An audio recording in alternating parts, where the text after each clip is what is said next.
I remember the time when my friend told me how she had a bad feeling as she tripped over the threshold to a 13-year marriage nightmare.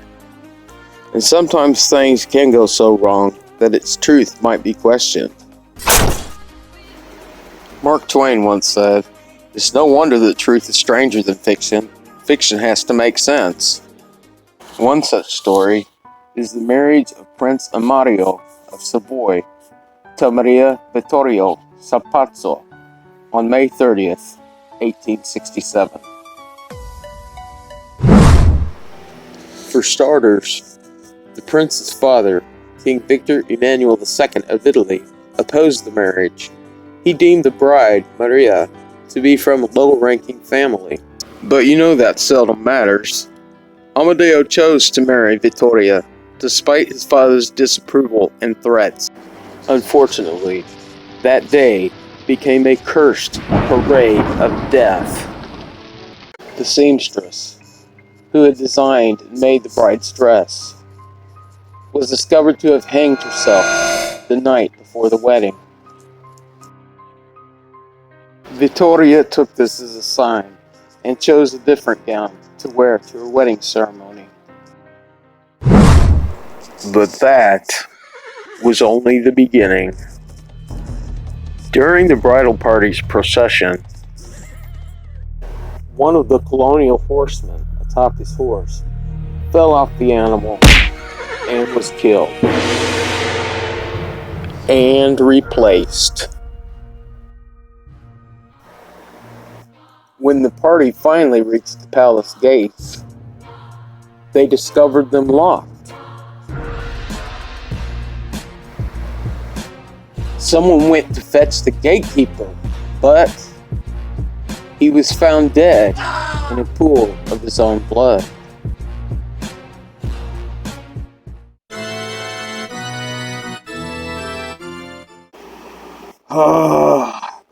Once the couple was finally married, the best man shot himself in the head. But the smoke hadn't cleared yet. This was followed promptly by the man who drafted the wedding contract falling down dead of mysterious causes. The newlywed couple fled to the train station, desiring to put an abrupt end to the day's dark events. All they wanted at this point was to get on with their marriage.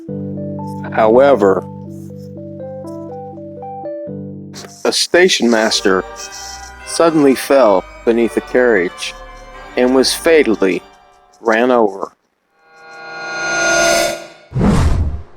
The final tragic incident of the doomed wedding day was when the Count of Castiglione fell from his horse and under the wheel of one of the carriages.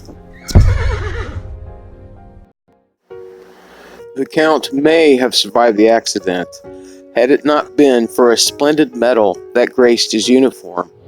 It is what crushed his chest, ultimately killing him. Perhaps the omens surrounding their wedding was just a sign of things to come.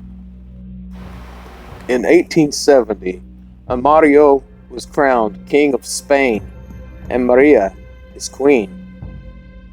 But in less than 3 years, his court was in shambles, and he abdicated the throne, declaring the Spanish people were simply ungovernable.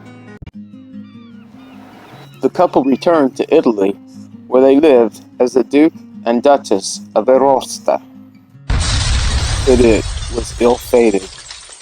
In 1873, just 6 years after their wedding, Maria died days after giving birth to their third son. She was 29 years old. 10 years passed, and Amadeo then married again, to Maria Letizia Eugenie Catherine Adelaide Bonaparte in 1888. She was his niece. Amadeo himself died 2 years later at age 44, the final casualty of a doomed wedding. I hope they both found their peace that passes all understanding.